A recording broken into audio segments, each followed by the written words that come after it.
Mustahil. Perhatikan kaidahnya. Allah tidak mungkin menguji seorang hamba di luar batas kemampuannya. Jadi kalau kita sedang punya ujian di rumah kah, pekerjaan kah, kehidupan sosial kah, sebesar apapun ujian itu, kata Allah, memang karena Anda yang sanggup. Kalau nggak sanggup nggak akan diuji. Di ujian itu berbanding lurus dengan kemampuan. Mustahil seorang hamba diuji di luar batas kemampuannya. Jadi kalau Anda sekarang pun sedang punya masalah sebesar apapun, kata Allah, memang cuma kamu yang sanggup, yang lain tidak. Maka jangan mengeluh. Jangan Anda katakan, ya Allah, why me? Kenapa saya? Kata Allah, why not? Memang kamu yang mampu, yang lain tidak. Nah, ketika Anda bisa menerima itu dengan sabar, baru datang kalimat kedua, wassalah. Kemudian datang, tunaikan sholat dan mintakan solusi kepadaku lewat sholat. Ya, sedikit ya, lihat sini. Saya berikan sedikit uraian Al-Quran. Saya boleh menulis sini? Boleh ya? Ibu, maaf, agak jauh. Ibu kelihatan ini? Oh, belum saya tulis, bagaimana bisa kelihatan?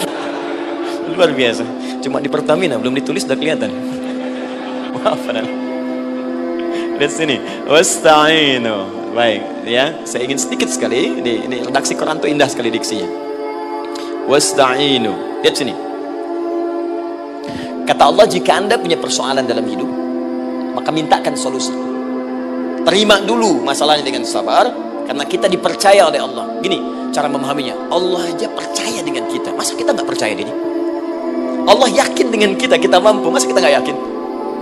Terima dengan sabar, kemudian wassalah, mintakan solusinya lewat salat. Kata perintahnya dibuka dengan kalimat wasta'in. Kalau kita ingin rubah kata perintah ini, fi'il amr, ingin dirubah ke dalam bentuk permohonan, minta, maka rubah kalimatnya menjadi nasta'in. Lihat, nasta'in. Baik, wasta'inu, kata Allah, kalian punya persoalan, ayo minta solusi padaku. Terus kita pengen minta, ya Allah, kami ingin minta. Maka dalam bahasa Arab, kalau kita ingin merubah kalimat ini ke dalam bentuk permintaan, kita katakan nasta'in. Saya tanya pada Anda, pernah nggak dalam sholat kita mengucapkan kalimat nasta'in? Ada? Masih ingat? Baik, apa kalimatnya? Iyyaka na'budu wa iyyaka nasta'in. Perhatikan, iyyaka na'budu wa iyyaka nasta'in. Iyyaka na'budu, iyyaka, ya Allah, Engkau perintahkan aku untuk ibadah. Maka sekarang aku ibadah, sholat, hanya kepadamu saja. Kan kata Allah, kamu sholat. Terus kita katakan, iyyaka na'budu. Sekarang kami sholat, ya Allah. Nama lain sholat itu ibadah. Kalau kita ibadah, na'budu. Dari mana tahunya nama lain sholat ibadah? Quran surah ke-20 ayat ke-14. Fa'budni wa aqimis sholata li dzikri. Ibadah kepadaku, caranya sholat. Maka saat sholat kita katakan, iyyaka na'budu. Ya Allah, Engkau perintahkan aku untuk ibadah, sekarang aku ibadah. Wa iyyaka nasta'in. Dan sekarang aku sedang punya persoalan, ya Allah. Aku punya masalah. Aku punya problem. Dan aku yakin hanya Engkau yang pasti akan menyelesaikannya. Ketika Anda mengatakan iyyaka nasta'in, perhatikan hadis qudsinya. Hadisnya qudsi. Ya.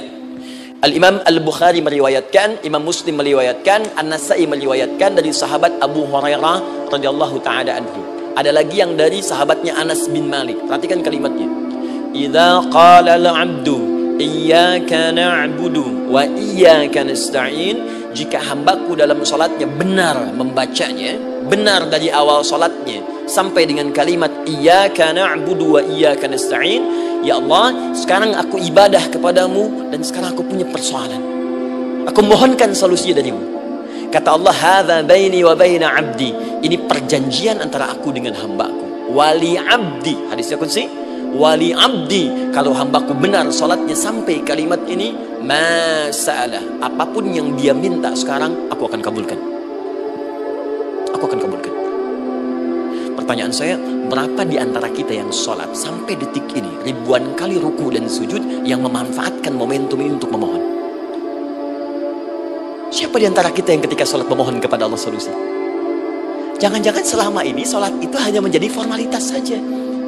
Takbir, ruku, sujud, salam, selesai. Takbir, ruku, sujud, salam, selesai. Padahal Allah sudah menunggu, hambaku, kamu tuh punya masalah apa? Makanya setiap waktu dibagi 5 supaya hidup kita ringan. Subuh ke zuhur punya masalah, zuhur sholat.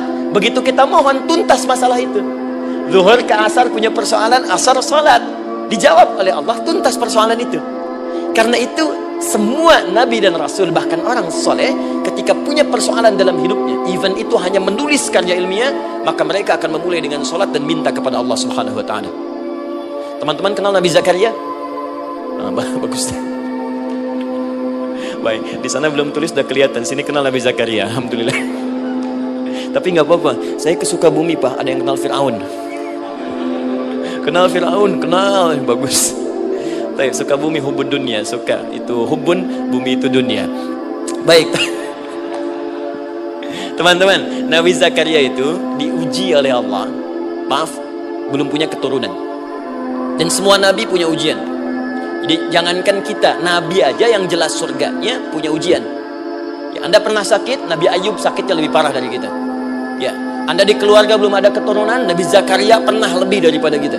Sampai rambutnya memutih, fisiknya sudah letih, dan menurut medis, maaf sekali, istrinya divonis tidak mungkin punya keturunan, monofus dan mandul, mustahil. Secara klinis gak mungkin, secara medis tidak mungkin. Maka Allah tunjukkan satu isyarat yang sangat luar biasa. Jika Anda mendapati situasi makhluk mengatakan ini mustahil dan sudah angkat tangan, ini tanda pertama dari Allah, langsung tinggalkan pendapat manusia, langsung memohon kepada Allah. Maka turunlah beritanya di Quran surah ketiga Ali Imran ayat 38 sampai 39. Paling kanan sebelah atas di mushaf. Sekarang perhatikan kalimatnya, saya mau sambungkan dengan Al-Fatihah tadi. Hunalika da'a Zakaria rabbah. Di mihrabnya Nabi Zakaria salat bermohon kepada Allah. Qala rabbi habli min ladunka dzurriyyatan thayyibah. Kemudian ia berdoa, Rabbi habli, ya Allah yang maha memberi tanpa batas. Ini adab pertama, kalau teman-teman mau berdoa, sebut nama Allah sesuai dengan hajat kebutuhan kita. Itu yang disebut dengan al-asma'ul husna. Di asma'ul husna itu bukan nama-nama indah yang sekedar dihafal, bukan. Tapi nama yang diberikan oleh Allah sesuai dengan kebutuhan hidup kita. Dalilnya Quran surah ke-17 ayat 110. Ya, paling kanan sebelah atas di mushaf, ke pertengahan. Ya, kata Allah, qulid Allah. Jika Anda punya persoalan, sebut nama Allah. Allah Awir Rahman atau Ar-Rahman. Ayyamma tad'u, tapi kalau Anda ingin spesifik meminta, falahul asmaul husna. Pilih nama Allah, ia punya nama-nama yang indah sesuai kebutuhan kita. Jadi kalau teman-teman misalnya minta kelancaran rezeki, sebut ya Allah ya Razzaq. Anak mau ujian, ya Allah ya Al-Alim. Di proyek misalnya ada hambatan, ada gangguan, ya Allah ya Al-Jabbar ya Al-Malik. Ingin mudah mengatasi ujian, ya Allah ya Sabar. Minta. Ya, jangan semuanya disebutkan, nanti jadi beban. Ya, Allahumma ya Rahman ya Al-Malik ya Al-Quddus ya Sabar, gitu kan? Yang tadinya nggak punya masalah jadi punya masalah, gitu kan? Pilih salah satu. Nah, jika Anda ingin memohon pada satu hal yang mustahil menurut manusia, maka minta dengan menyebut nama Allah yang memberi tanpa batas mustahil.